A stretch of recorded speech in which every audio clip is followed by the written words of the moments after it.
এগুলোকে ভাইসলামি গেটওয়ের টাকা আপনারা দিবেন বাড়ি, তাহলে আপনারা নীতিমালা করছেন কেন? আপনাদের বিরুদ্ধে আইনানুগ ব্যবস্থা নেওয়া হবে।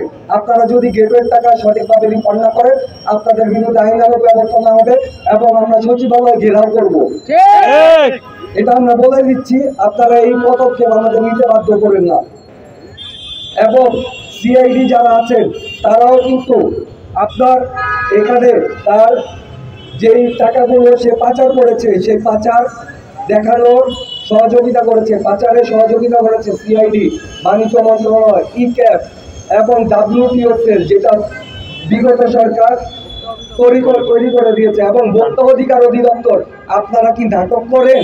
আপনাদের ভোক্তা অধিকার অধিদপ্তর, আমি এখানে একটা অফ দ্য টপিক কথা বলি। আপনারা, আমরা ইভেলি যাও বাদই দিলাম, সাধারণ যে মানুষগুলো আছে, সাধারণ খেটে খাওয়া মানুষ, আপনারা দোকানে দোকানে যে অভিযান করেন, আপনারা তো কোনো বড় কুতুব ধরতে পারেন না। আপনারা কুতুব ধরেন না কেন? আপনারা সাধারণ মানুষকে হয়রানি করে ভোক্তাদের আবার অধিকার অধিদপ্তর খুলে বসছেন, ফাইজলামি করেন মিয়া। আপনারা কুতুব ধরেন যেগুলো আছে, ওগুলার বড় বড় বলগুলো কি করতেছেন? ওগুলো তো তাল্লা চাটেন মিয়া, ফাইজলামি মারাইতে আসছেন।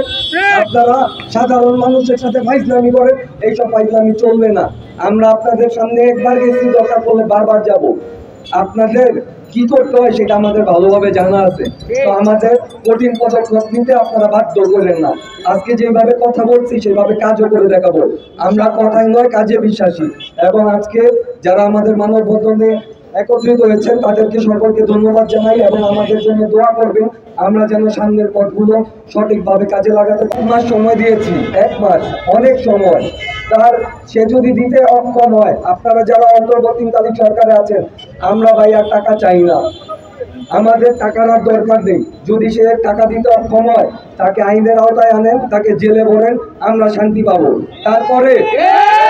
তারপরে তার যত সম্পত্তি আছে সেই সকল সম্পত্তি বাজেয়াপ্ত করে যদি আমরা 1 টাকা পাই, সেই 1 টাকা নিয়ে খুশি থাকবো। কিন্তু তাকে আগে জেলে ভরেন, সে যে কোনো সময় দেশ ত্যাগ করতে পারে। তার দেশ থেকে নিষেধাজ্ঞা অতীব জরুরি হয়ে গেছে এখন। আমাদের পঞ্চম এবং ষষ্ঠ দাবি উপরোক্ত দাবিগুলো মেনে রিফান্ড না দিলে, আমি যেটা বললাম, তাকে আইনের আওতায় এনে জেলে ভরতে হবে। এবং আমাদের সপ্তম দাবি এবং সর্বশেষ দাবি, সেটা আমরা দাবিটা বলছি, কিন্তু এই দাবিটা যদি এরকমভাবেই হয় তাহলে আপনাদের অবস্থা কিন্তু খারাপ হয়ে যাবে, বলে দিলাম। এটা ওপেন থ্রেট বলবেন না, ওপেন আলটিমেটাম।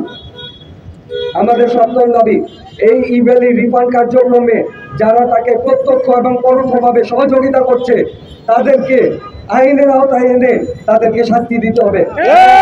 আমি তাদের নাম সুস্পষ্টভাবে উল্লেখ করে দিচ্ছি। তার সাথে জড়িত ছিল পলক সাহেব, ICT প্রতিমন্ত্রী পলক সাহেব, বাণিজ্য মন্ত্রণালয়ের টিপু মুন্সি, এবং বর্তমান সময় বাণিজ্য মন্ত্রণালয় ICT সেলের প্রধান, আপনারা নামটা জানেন, সাইদ আলী। ওনার সাথে আমি 2 বার মিটিং করেছি, উনি এই বিষয়ে কোনো হস্তক্ষেপ করতে চান না। আপনারা নীতিমালা গ্রহণ করে আমরা যখন ভোক্তা অধিকারে যাই, তখন আপনারা এখন বলেন আমাদেরকে ভোক্তা অধিকারে গেটওয়ের টাকা দিতে হবে এবং সেটা শুনানির মাধ্যমে।